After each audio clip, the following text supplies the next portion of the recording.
Howdy folks, just a short video on my Mosin here.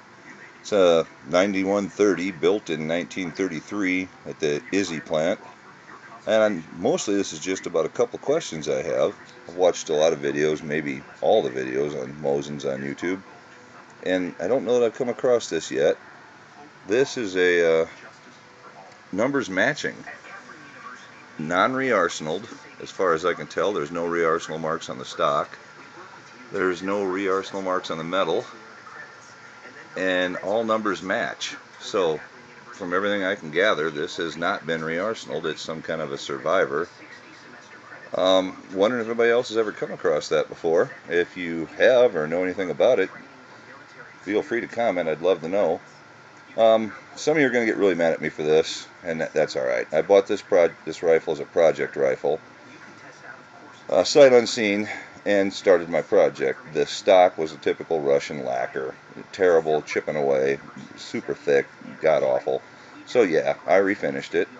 The funny thing was, as you can see, these dark spots here, I did the traditional wash with the crud cutter, the steam, and all that routine. It wouldn't come out, so I hit it with some pretty heavy-duty furniture stripper, and it still didn't come out. And then I hit it with alternating bouts of furniture stripper and 80 grit sandpaper. I took a lot of wood off, and it still didn't come out. Now some of it, like up in here, looks a little bit better. Around over here, looks a little bit better. But some parts of it, especially this side here, just really turned out looking kind of dark. I did a turn down bolt on it.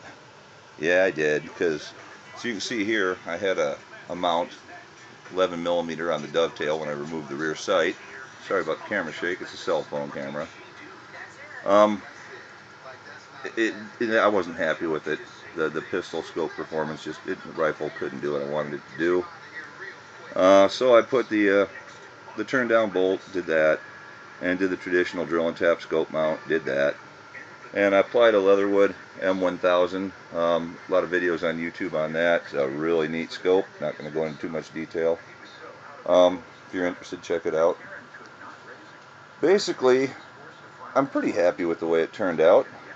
Last year, shooting the thing before I went to work on it, bought it in the fall, I was getting about 3.5-inch groups from a bench rest off a Caldwell lead sled using the Bulgarian surplus ammo.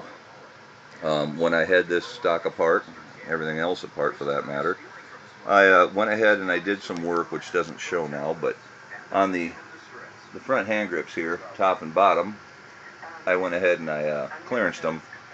I wouldn't call it a full free float, but it took a lot of pressure off the barrel. Hoping that helps. And also not terribly evident here. Yeah, you can't see, it's just black. When it's inside the stock, it looks the same. But I put a timney trigger in. I did a really nice trigger job on the prior one. I'll do a video on that someday. It's the best feeling trigger I've seen out of any of the videos I've watched. A little different, needs a bit of a belt sander and a lot of care and a lot of time, little bit. You can't put the metal back on. But made it really awesome. I've got that in my Chinese Type 56 now. Its trigger was chipped and damaged, where the sear, the assembly was bad, so I went ahead and stuck it in there and bought a timney for this, because this is my project, and I'm not going to call it a sniper rifle, but I will call it a designated marksman rifle. I hope I can get 2-inch groups out of it. I'd just be tickled pink. I'm using this ammunition here. I'll do a video this spring on what I get using the Bulgarian surplus for groups. Not measuring my accuracy again, but measuring the rifle and the ammunition's accuracy off my Caldwell lead sled. Is this Hornady, and it's the match 174 grain boat tail hollow point vintage rifle. This will make it shoot as good as I can make it shoot, and we'll see what it does, and I'll post a video on that too. But if you have any information, and please, not too much hate mail about, bastardizing a numbers match. I didn't even look when I started, it was a $125 gun, and it is an octagon receiver. I don't know if you can see that here or not. And, after watching a lot of videos after I was already started, maybe I wouldn't have done it, but bottom line is, I like it better this way. So, also with these ATI bent bolt conversions, I don't know if you can tell that or not. The lighting's terrible. I apologize. I did weld it right here because they do have a tendency to come loose. Other than that, cleaned the bolt thoroughly. Got out all the cosmoline, did the 20 gauge bore brush trick to the chamber. I shot it first, so my job was a little harder. Once again, didn't watch the videos on these things until I bought it, and after I shot it the same day I bought it. So overall, I'm pretty happy. Let me turn this around, show you this other side of the stock. It was a lot lighter. There's some of the underside. It's got a really nifty, almost tiger stripe looking, with those dark stains, or maybe it's part of the wood grain, whatever it is. I couldn't get them out, but now I'm kind of glad. I think they give it kind of a natural wood grain camo type pattern. And you can see this is the other side. It turned out a little lighter, but I really like some of the look. Let me try and slide this down here without dropping anything.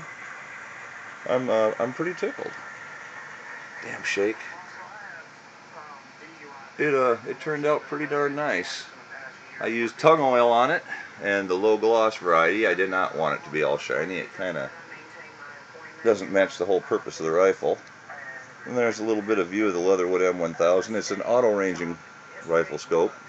You set a cam setting in based on the round you're firing and bracket the target and some hash marks, and you don't have to know how far it is, just how big it is.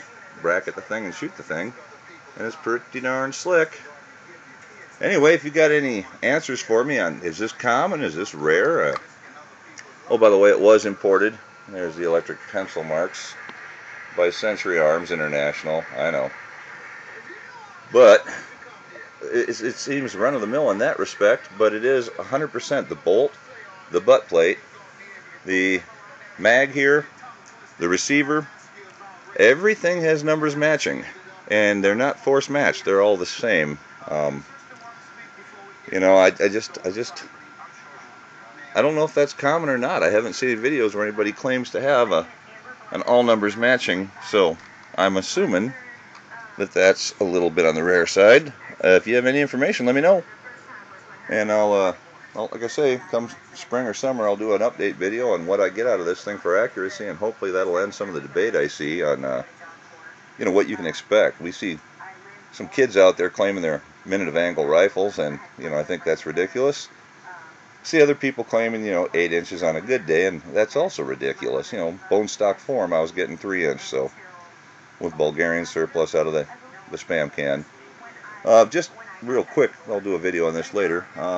Just this weekend at the gun show, I picked up this, and this is a Swiss K31. It's a kind of beat. Once again, I think these are all numbers matching, and this is no exception, but the stock's rough, and you expect to see that with a beechwood stock.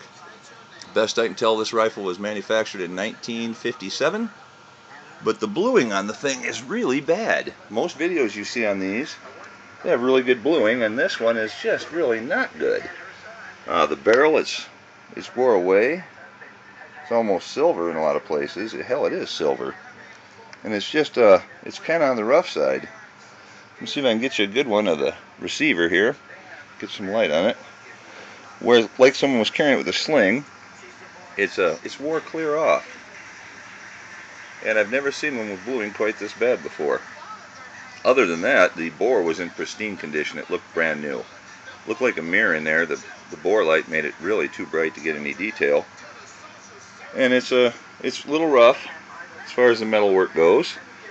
But they're supposed to be good shooters, and I hope to take the service rifle competition from my brother's Mauser this year. I don't think my Mosin, which Project Old Moses, by the way, is what I call it. This guy here, he was built to do that.